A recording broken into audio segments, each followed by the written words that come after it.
2026 বিশ্বকাপ বাছাই পর্বে ব্রাজিল দলে ফিরেছেন নেইমার, রিচার্লিসন, গ্যাব্রিয়েল জেসুস।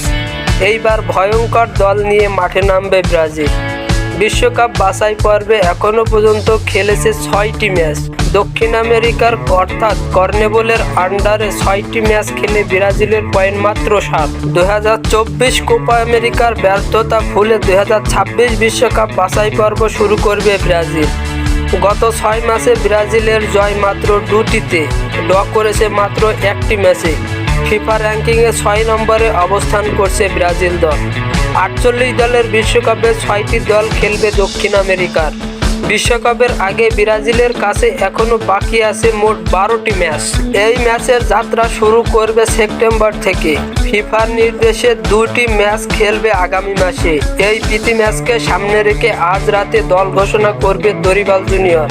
তবে ব্রাজিল ভক্তদের জন্য সুখবর হলো আগামী 2টি ম্যাচে থাকছে নেইমার, আরও থাকছে গ্যাব্রিয়েল জেসু, রিচার্লিসন সহ সদ্য তারকা যারা কোপা আমেরিকা ব্রাজিল দলে ছিলেন না। দর্শক, এই ছিল বিস্তারিত। আর নেইমার দলে আসাতে আপনারা কতটুকু খুশি অবশ্যই কমেন্টে জানাবেন এবং চ্যানেলটি সাবস্ক্রাইব করে পাশে থাকবেন। ধন্যবাদ।